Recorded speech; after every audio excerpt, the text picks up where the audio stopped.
Hello everybody, welcome to a new episode on my channel, The Dissenter. I'm your host, Ricardo Lopes, as always, and today I'm joined by Dr. Frederick Crews. He's an American essayist and literary critic and Professor Emeritus of English at the University of California, Berkeley. He is also a prominent participant in the Freud Wars of the 80s and 90s, a debate over the reputation, scholarship, and impact on the 20th century of the founder of psychoanalysis, Sigmund Freud. He is the author of many books, including the ones that will be relevant to our conversation today: The Memory Wars, Freud's Legacy in Dispute, and also Freud, The Making of an Illusion. So, Dr. Crews, thank you a lot for coming on the show. My pleasure. Oh, it's absolutely my pleasure. Okay, so I would like to ask you first, because as far as I know, when you were still in college, Freud was one of your major influences, if I'm not mistaken. So what happened then that led you down a path of starting questioning perhaps the scientific validity of his theories? Yes, well, in the mid-60s, it's true, I was a passionate Freudian. Never been psychoanalyzed. However, I wanted to apply Freudian ideas to the study of literature. And that's what I was doing at that time, particularly with Nathaniel Hawthorne. At the same time, however, I had a fellowship year, 1965-66, down at the Stanford Behavioral Sciences Center. And I was down there ostensibly in order to improve my understanding of Freudian matters, but I ran into quite a few social scientists who disagreed, and they pointed me toward readings that were critical of Freud, and that put a bug in my head. It took me quite a while to make a complete 180-degree turn, but by 1970, I was completely through with my passionate belief in Freudianism, and by 1980, I had come out as a rather adamant opponent of the system. So it was really scientific critiques of Freud's system of thought that turned me around gradually. Mm-hmm. Okay, so you turned, let's say, against the theories coming from Freud and psychoanalysis, even before you first wrote against the recovered memory therapy movement that was very prevalent, particularly during the 80s, if I'm not mistaken, correct?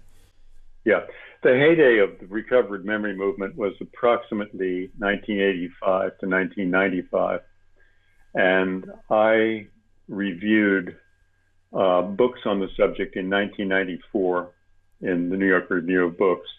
So I had long been suspicious of Freudian ideas when that movement came along. And I recognized in the movement that its central concept was the idea of repression, which is also Freud's central concept.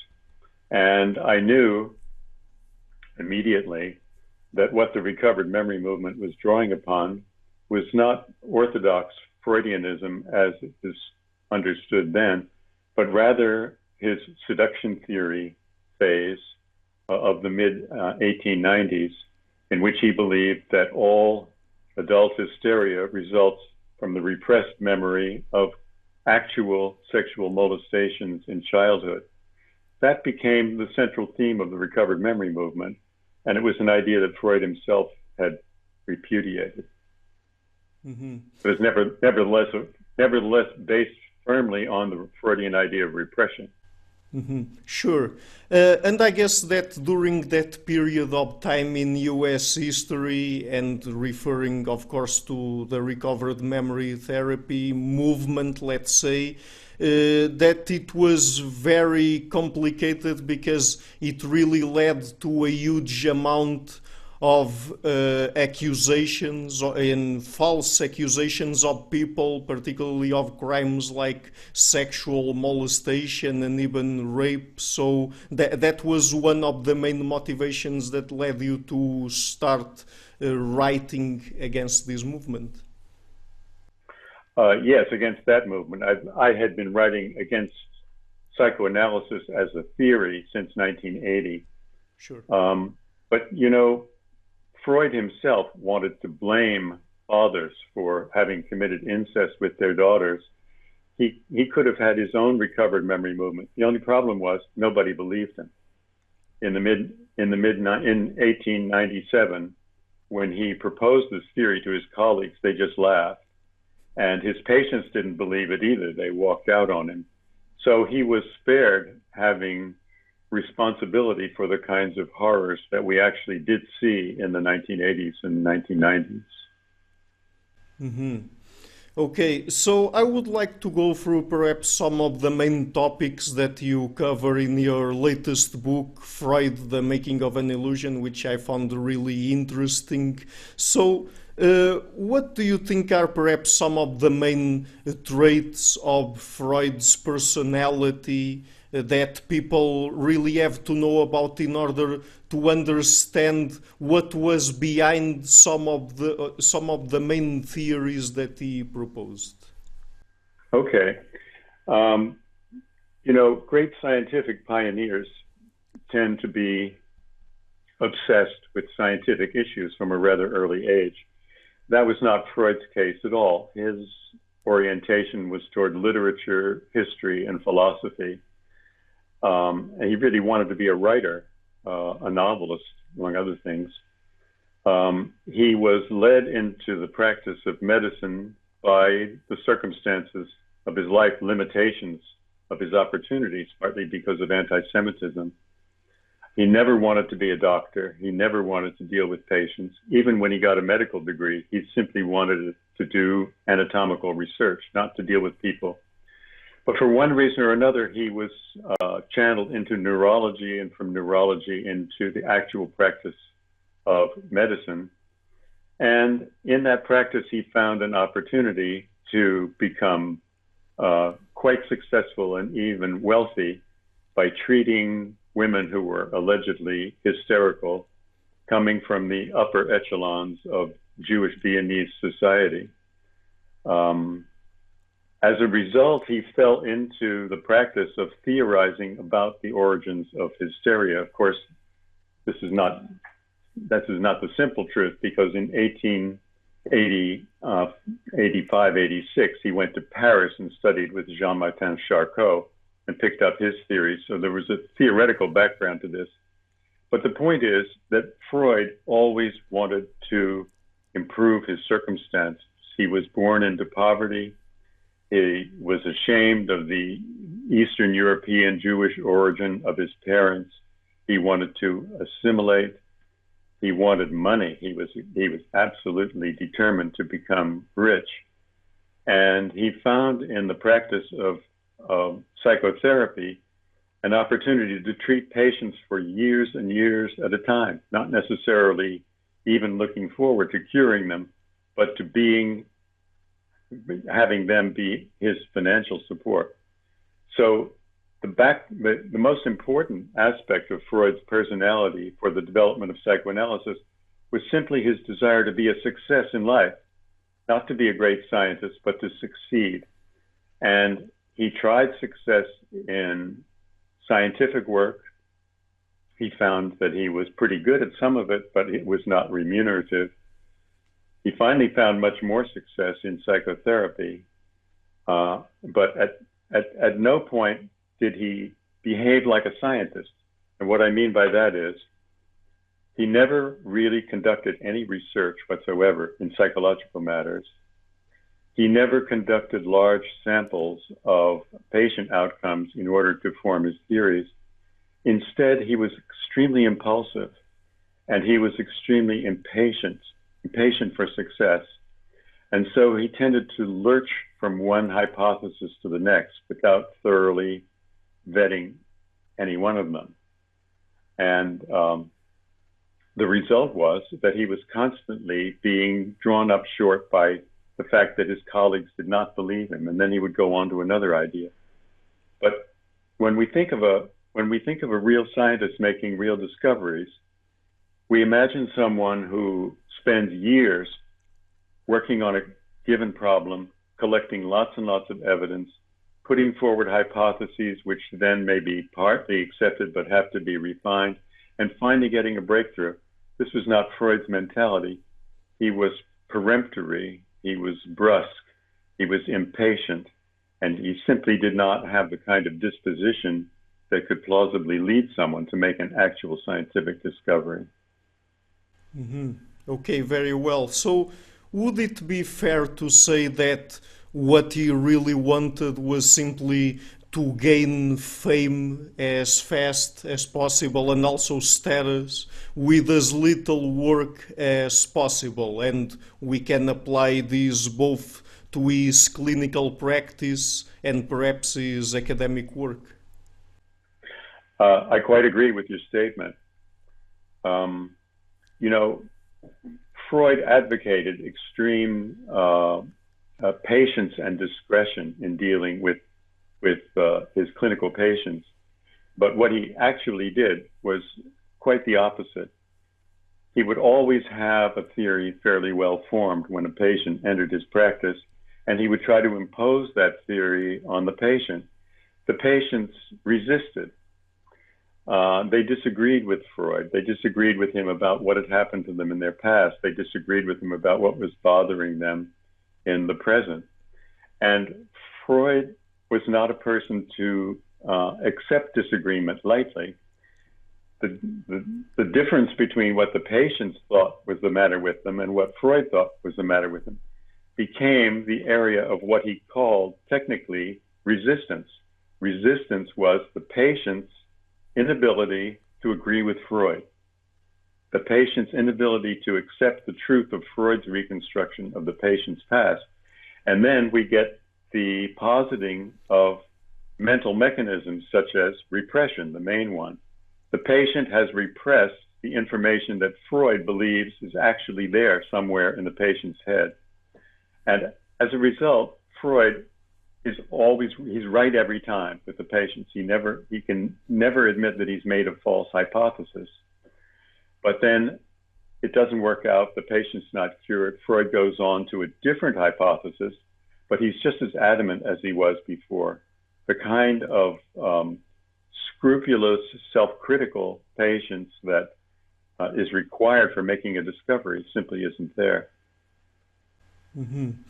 And it's also true that even some of his psychological theories is simply derived from self-analysis, let's say, and even in some cases by analyzing his own dreams and then simply applying an interpretative framework that he himself invented, and then from that extrapolating to other people, right?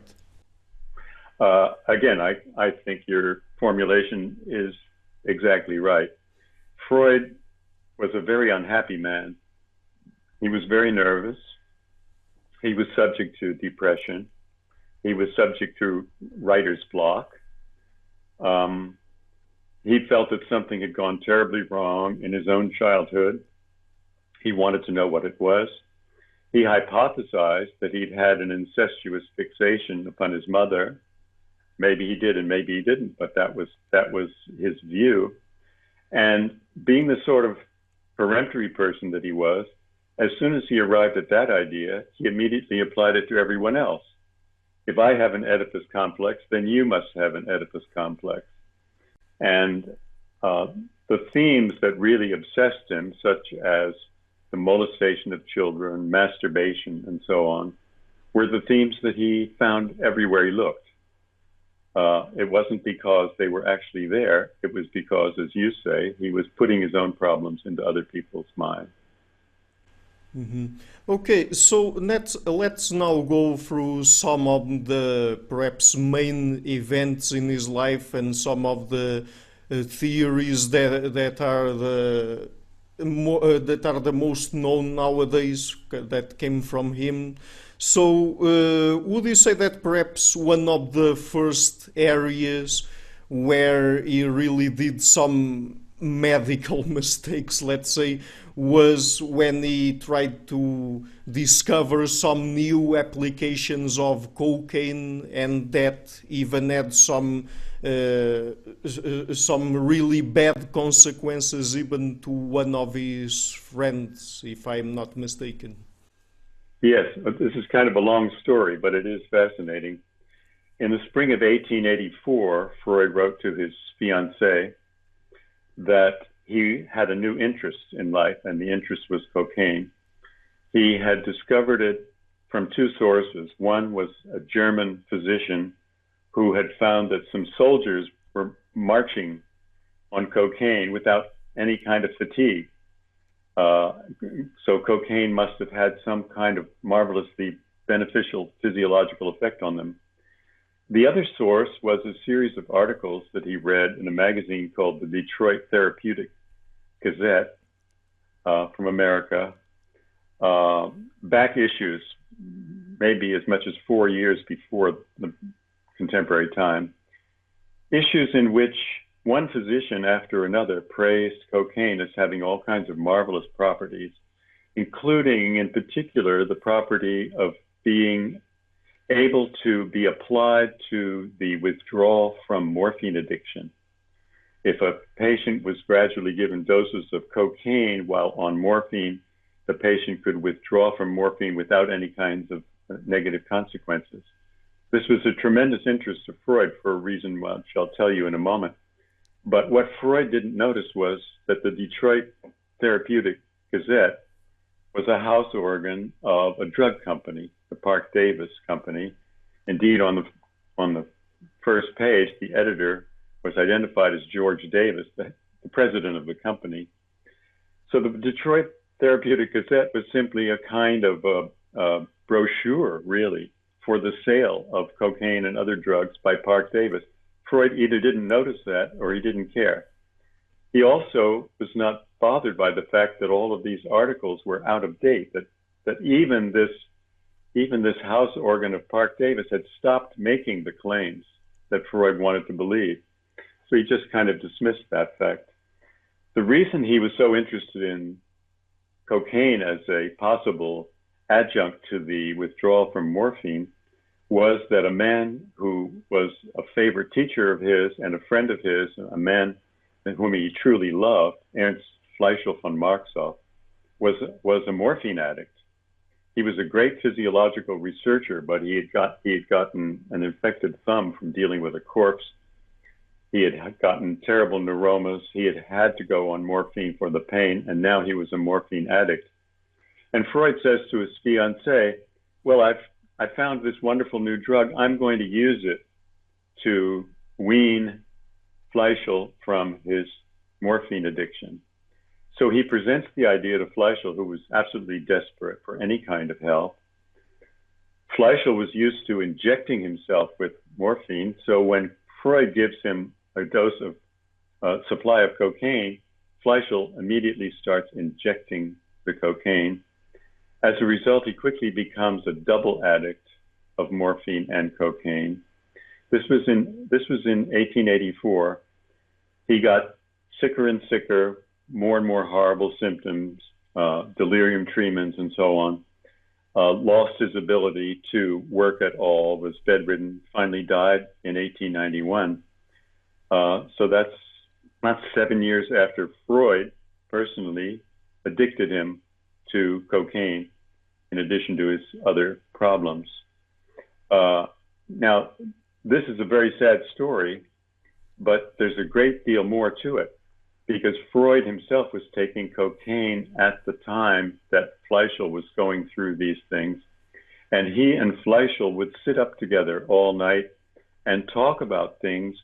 And Freud was liberated from a lot of conventional notions by Fleischl, who had this very wild imagination fueled partly by cocaine. But the most important aspect of all of this is that Freud almost immediately claimed credit for having cured Fleischl, not mentioned by name, of his morphine addiction. The first paper he ever wrote on the subject, just a few months later, called On Coca, contained a claim that he had witnessed Europe's first cure of morphine addiction through the use of cocaine. And then in one paper after another, from 1884 to 1887, Freud repeated this claim, all the while he was watching Fleischl deteriorate physically and emotionally. So he was just lying. He was lying. But at the same time, he himself was taking cocaine.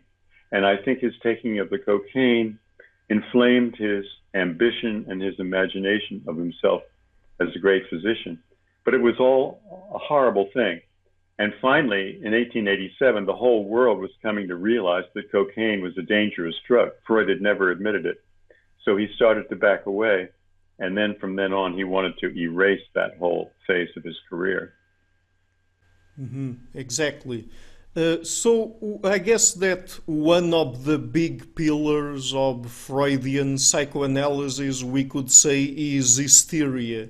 But you already touched a little bit on this in a previous answer when you said that you basically stole the concept of hysteria from a French medical practitioner. So could you please tell us a little bit more about that and perhaps the twists that Freud gave to hysteria, particularly when it comes to the causes of it? Sure.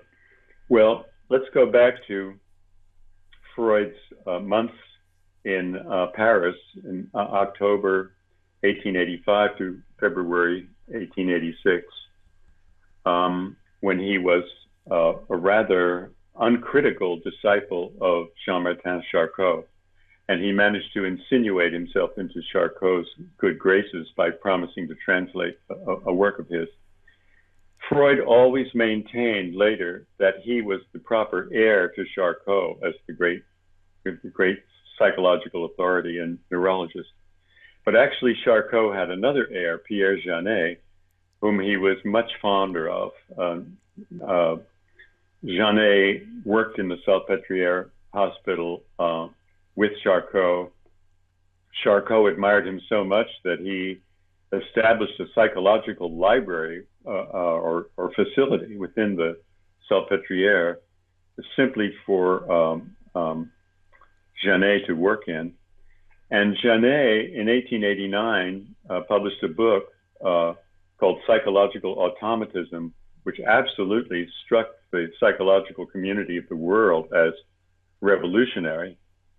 And in 1892, Janet gave a series of lectures in Paris about hysteria and its causes that sent Freud into a panic, because Freud at that time was looking around for a theory to advocate and a platform to propose it on.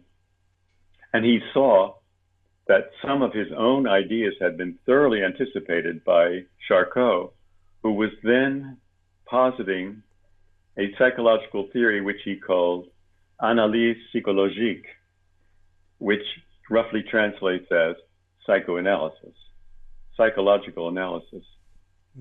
Freud convinced his mentor, Joseph Breuer, that this constituted an emergency, that they must take Breuer's old Anna O case of 1880 to 82 and together publish a book of studies, which would include some of Freud's case histories plus Breuer's case history, and claim that Breuer had anticipated Janet, that Breuer's ideas were the real original ones, not Janet's, and then Freud would be the logical heir to Breuer, and Janet would be cut out. That was essentially the strategy. Unfortunately, the case histories that Freud was compiling in the early 1890s were all failures, and so he really had no good cases to put in the book. But the book had to be published because Breuer and Freud had promised that it would be published. And the story is really rather comical because by the time in 1895 that studies on hysteria was actually published, Freud and Breuer hated each other and completely disagreed about almost everything. Mm-hmm. But Yes. Freud remained antagonistic to Janet ever after. Mm-hmm. Exactly. So it was hysteria that eventually led Freud to develop also the concept of the Oedipal complex, right? Because in a first phase, in an initial phase, I guess, he associated hysteria to repressed memories of sexual abuse, and I think Hmm. that initially he said that these sexual abuses were perpetrated by someone surrounding the victim. It wasn't necessarily the father or the mother, but eventually he said that it had to be the father or the mother, but he even went further and then said that it might not have been really a case of sexual abuse, but that hysteria could simply be the result of guilty sexual attraction to one of the parents. Correct? Yes, this is right.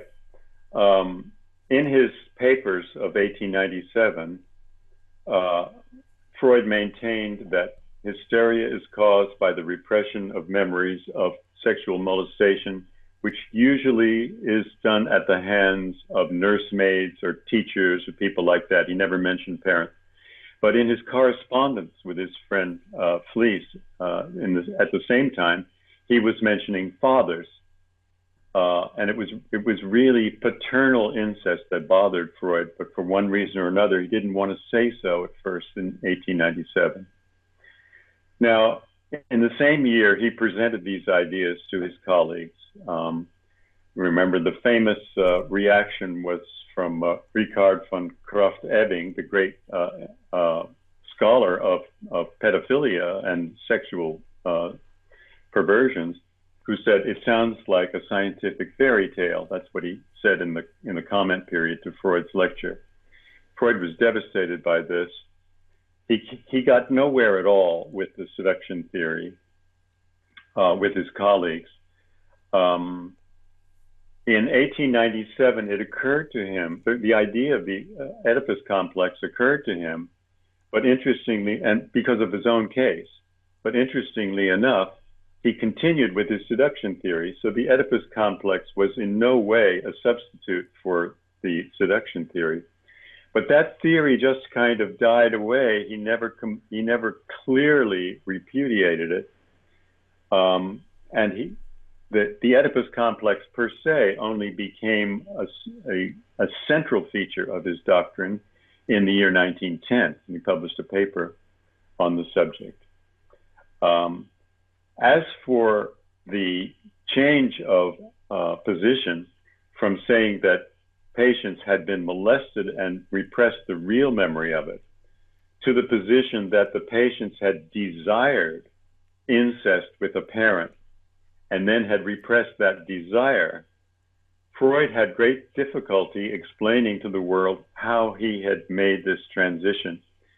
In 1914, in a book called A History of the Psychoanalytic Movement, he claimed that all of his female patients had told him that they had been molested by their fathers, and that he was taken in by this at first, but gradually realized that these statements by the patients were screen memories for their actual history, which was that they had desired incest with their fathers. Now, a great many people still believe this claim, but the claim is ridiculous for the following reason. Freud's theory required memories of incest to be repressed, not to be known. If a patient came to Freud and said, "I was molested," that was a disqualifying statement because then there was no repression. So Freud simply invented this. And if we look at his letters to Fleece, we can see quite clearly that far from having his female patients insist to him that they had been molested, the exact opposite is the truth. He was insisting to them that they had been molested, and they were saying no, and they left in droves. And his letters to Fleece in 1897, 1898 show that his consulting room was largely empty because people simply did not believe his theory. Mm-hmm. Yes.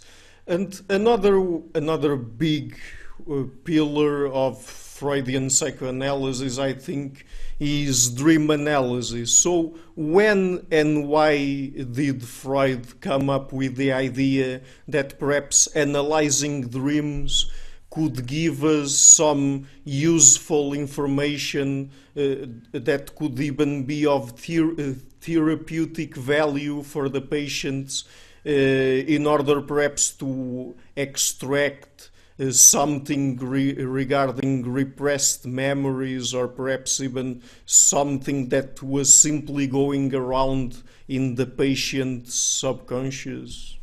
Mm-hmm. Freud started collecting his own dreams and dreams from his patients somewhere in the early 1890s. He was certainly doing it by 1895. We know this because the famous dream that becomes the centerpiece of the book, The Interpretation of Dreams, called Irma's Injection, already appears in a document that he wrote in 1895, something called Project for Scientific Psychology. In 1897, Freud definitively decided that he would write a book about dreams. This is a very interesting moment. It's the exact moment I was talking about before, when he was putting forward a theory that his colleagues didn't believe, and he had no replacement for that theory. His career was at an absolute nadir. At that moment, he decided that his drive for success would take a different form. It would take the form of writing a treatise in which he would purport to have solved the mystery of the meaning of human dreams, and in addition, in its two concluding chapters, to give a complete outline of the structure, the dynamic structure of the human mind, and how it forms symptoms. So this was an astonishingly ambitious plan for a man who had no clinical basis for making any of these claims. He hadn't cured anybody of anything, so far as we know. He was disprized and mocked by his colleagues, but he decided that he would appeal over their heads by pretending to have inferred from his dealings with his patients these remarkably complex conclusions about the human mind. Now, what was his theory of dreams? It was that every dream is a wish fulfillment. Well, this doesn't correspond to anyone's a naive experience. Dreams do not seem, on the whole, to be wish fulfillment. Some of them are, but very, very few, minority of them. So how could we say that a dream is a wish fulfillment when it doesn't appear to be so? Well, what we have to do is to posit mechanisms of the mind which translate the manifest dream into the latent dream thoughts. And the latent dream thoughts are simply Freudian thoughts. So the interpretation of dreams is a vast, ambitious treatise purporting to show that what we think dreams mean is not at all what they mean. They mean what Freud wants them to mean. And the mechanisms of the mind, like condensation and displacement, exist in order for this translation to take place. Freud made a great many assertions about dream, not just about their meaning, but about their function. Dreams are the guardian of sleep, and so on and so forth. If you read contemporary dream research now, cognitive dream research, you will find that none of Freud's guesses about dreams have been validated, that the whole distinction between manifest and latent content is simply an artifact for the protection of Freud's theory, that dreams tend to mean what they apparently mean if you collect thousands and thousands of them, and so on and so forth. So the theory was really quite empty, but the remarkable thing about it was the scope of its ambition. Now, what made it finally successful, it wasn't successful at first, what finally brought the interpretation of dreams into respectability was the fact that it was a brilliant literary performance on Freud's part. Freud depicted himself as an infallible interpreter of dreams, as a kind of Sherlock Holmes of the mind. And the book is full of fascinating examples, whether they're true or not, whether Freud showed integrity in simply representing the content of dreams is another matter. Because if we look at the letters to Fleece, where some of these dreams were originally narrated, and then we look at the interpretation of dreams, we find that he's consistently altered them in order to make his conclusions flow more naturally. So yeah, this was the moment of Freud's career when he really ceased struggling with clinical success from patient to patient and went instead toward massively ambitious theorizing, but based on no significant empirical basis. Mm-hmm. Right.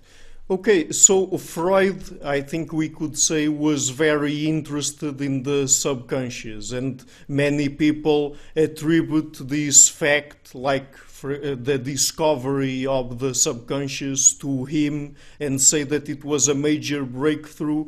But, I mean, even the fact that he invented an organization to the subconscious with the id, the ego, and the superego.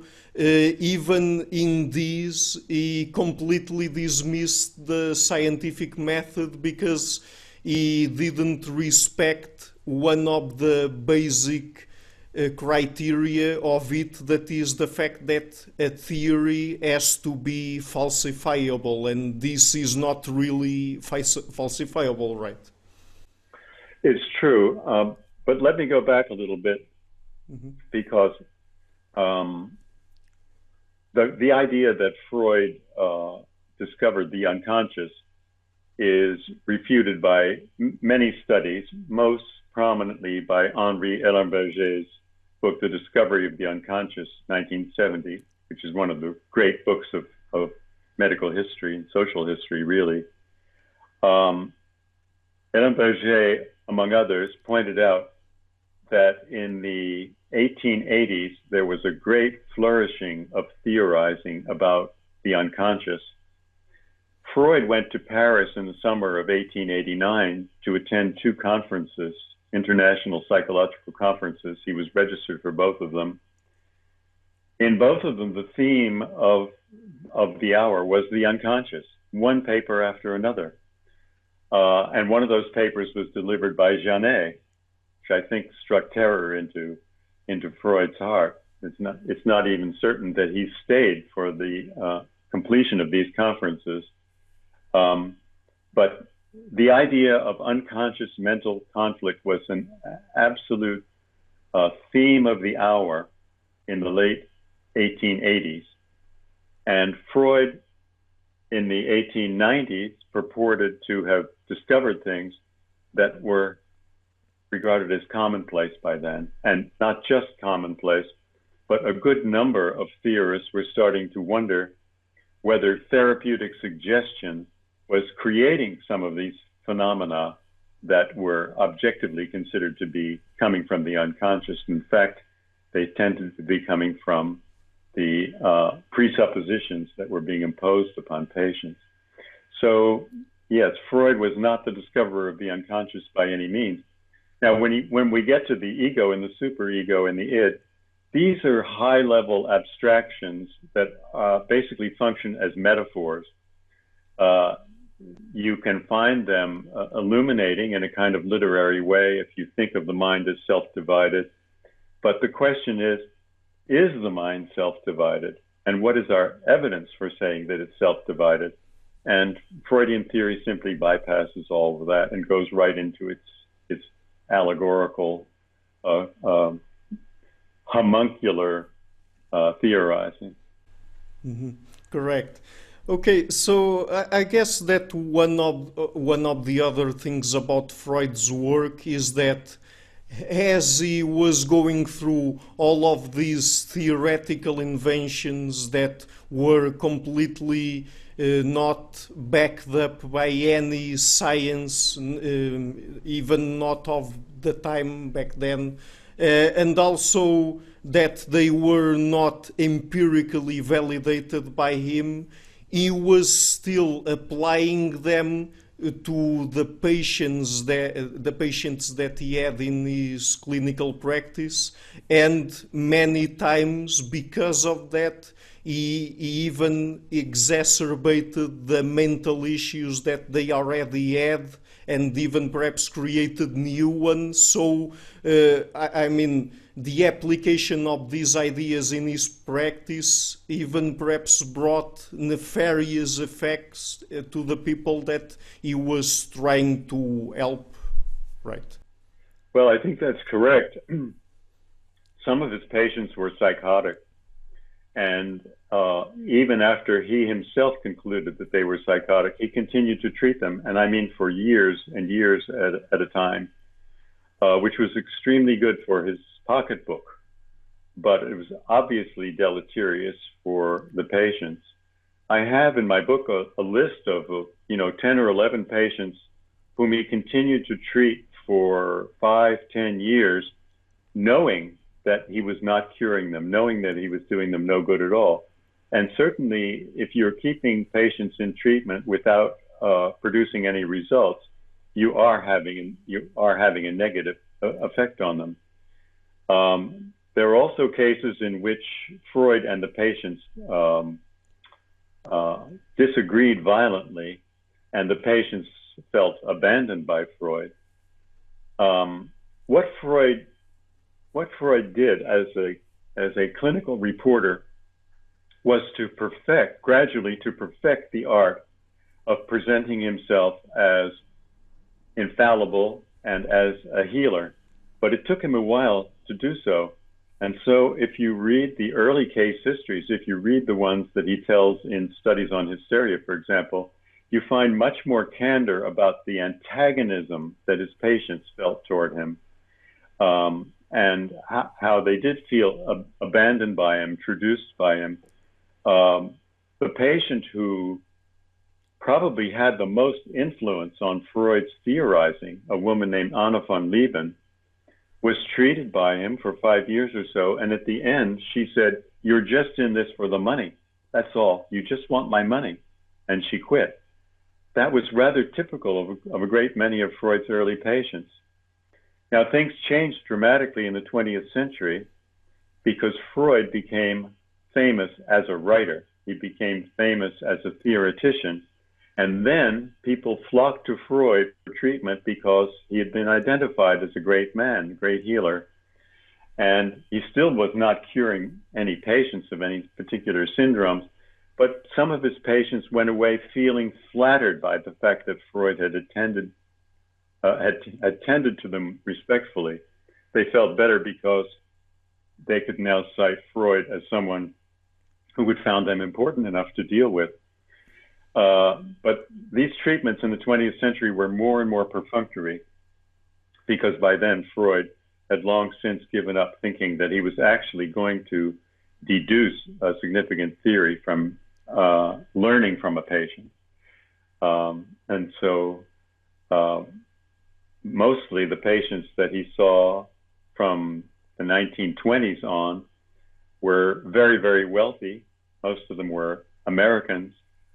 He wanted their money, and they wanted to be associated with a great man. This is all very, very different from the struggles that he went through in the 1890s. Mm-hmm. And what would you have to say about psychoanalysis nowadays? Do you think that over time it has progressed into something that we could say is scientific, or since the early 20th century people simply tried to tweak it in this or that direction to try to make it look like proper science?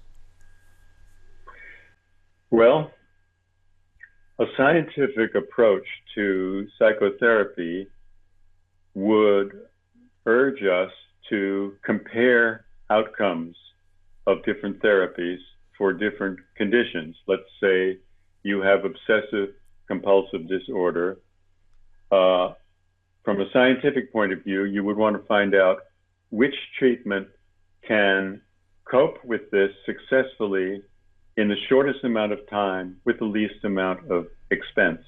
That would be a scientific approach to psychotherapy. Psychoanalysis has always resisted that kind of comparison because it does not turn out favorably to psychoanalysis. It's absolutely the most expensive. Furthermore, the treatment tends to be the same regardless of what your initiating condition is, so that the treatment, psychoanalytic treatment as such, is not targeted to the cure of a given syndrome. Now, in theory, psychoanalysis has indeed improved since Freud's day because it has given up certain fanatical notions of Freud's that were highly counterproductive. The most obvious one is penis envy, which is what Freud thought that all women suffer from. And a great many women for a number of decades believed this, and it was not good for their mental health to do so. It simply reinforced an idea of Freud's that they were biologically inferior and therefore mentally inferior. On what grounds, on what scientific grounds did the psychoanalysts abandon the idea of penis envy? The answer is none whatsoever. They abandoned it because of the objections to it that were raised, chiefly from feminist circles. And this has tended to be the history of psychoanalytic clinical doctrine. The ideas have changed, but they never change on scientific grounds. And the reason they can't change on scientific grounds is that the theory has no empirical basis in the first place, so that there's nothing you can appeal to. If one psychoanalyst differs with another about a given point of theory, it's essentially a power struggle. It's not a scientific struggle. Now, Freud doesn't figure very much in contemporary psychoanalysis. In fact, contemporary psychoanalysis blends largely into other forms of psychotherapy insofar as possible. But the name of Freud, the prestige of Freud, is still important to psychoanalysts. And that is why they continue to resist, work like mine. Freud is a kind of logo. Freud is a kind of brand name for a brand of therapy which is more expensive, more time-consuming, but also more prestigious than others. Freud lends psychoanalysis prestige. He continues to do so, but it's not really scientific. Mm-hmm. Right. And it's also the case that psychoanalysis doesn't even have a unifying core theory, right? There are several schools, that is, for example, there are people who even today still look up to Freud. There are others that are Jungian, even others that follow the work of people like Winnicott, for example. Right, so even in psychoanalysis nowadays there are several schools of thought, correct? Yeah, not several, but I would say several dozen, probably. Yeah, just over and over. If you look for a common denominator, if you look for something that all psychoanalytic schools have in common, you would probably come up with the idea of repression, with the idea of the unconscious, with the idea of free association, and the idea of transference. If we had time, we could talk about each one of these and see whether it had any kind of substance to it. But these are at most the elements that schools of psychoanalysis have in common. Then in other respects, they completely diverge. Furthermore, although there are psychoanalytic associations in each country that have a regulating function, a credentialing function, It's also possible for someone to just hang out a shingle and say, I am a psychoanalyst. And this happens all the time. So that the word psychoanalysis comes to have even more meanings than it does among the various competing schools of relatively orthodox psychoanalysis. Mm-hmm. Very well. And I would also like to ask you, particularly because you also have a background on English, so on a humanities course. Why would you say is psychoanalysis so appealing to non-scientific intellectuals? Is it because of the narratives it creates about the human mind? Are these narratives attractive to people who don't really have a scientific background, perhaps? I think there are several answers to this question. One is that Freud made himself into an immensely appealing figure. We tend to identify with Freud the way we identify with a master detective, such as Sherlock Holmes. There's also the question of sexuality. We're all interested in sexuality. Freud seemed to be relatively daring on the subject, although in fact he really wasn't. There were sexologists of his day who were much less prudish than he was about sexuality. But as for the humanities,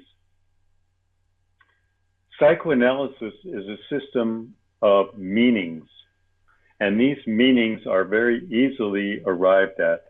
The psychoanalytic world consists of symbols. You find these symbols everywhere.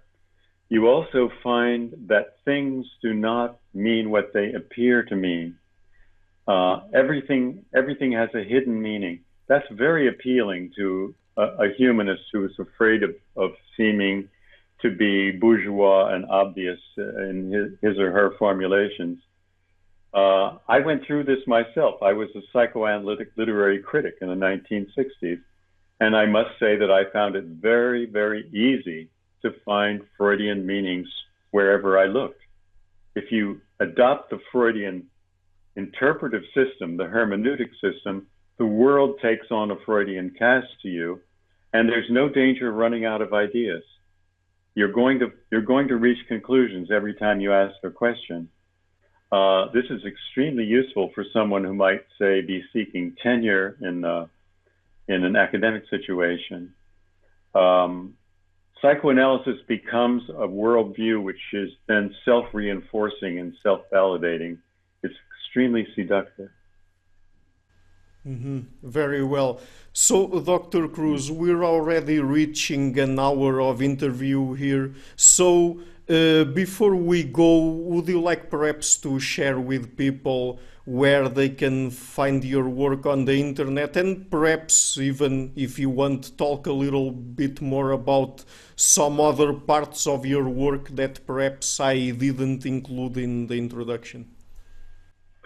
Well, I'll say a few words about this latest book of mine, Freud, The Making of an Illusion.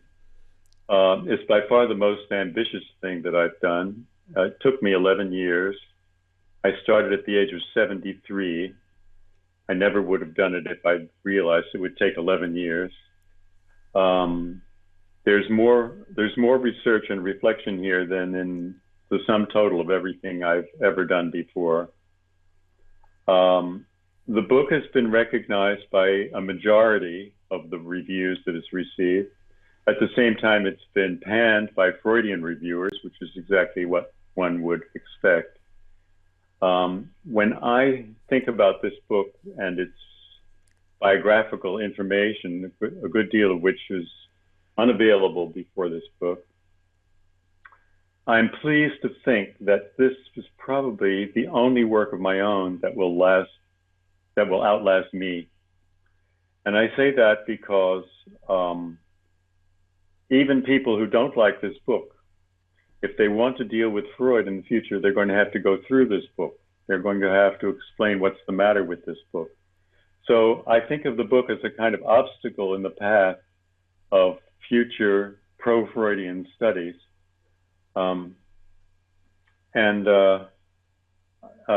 from my own point of view, the work that I put into this book, the sacrifice that I put into this book, has been worth it in a way that nothing previously has. So I'm hoping that people will ponder it. I'm hoping that people who disagree with it will at least come to terms with it, and we'll see from there. Mm-hmm. Okay, very well. I will be leaving links in the description box of this video to your books, of course. So, Dr. Crews, thank you again a lot for taking the time to come on the show. It was really a pleasure to everyone. And maybe, as you said at a certain point during the interview, unfortunately, we don't have more time nowadays, today. But perhaps in the future we could have another conversation just to go through some of the topics that are common to all schools of thought of psychoanalysis, and perhaps debunk it one by one if you want. So I would look forward to that. Thank you very much. Okay, thank you. Hi guys, thank you so much for watching this video until the end. I would also like to ask you to please pay a visit to my Patreon page and see if you can make a pledge there. I would really be thankful for that. And finally, I would also like to give a huge thank you to my patrons Karen Litzke, Anne Blanche, Per Helga Larsen, Lau Guerrero, Chantal Gelinas and Jim Frank. Thank you a lot for all.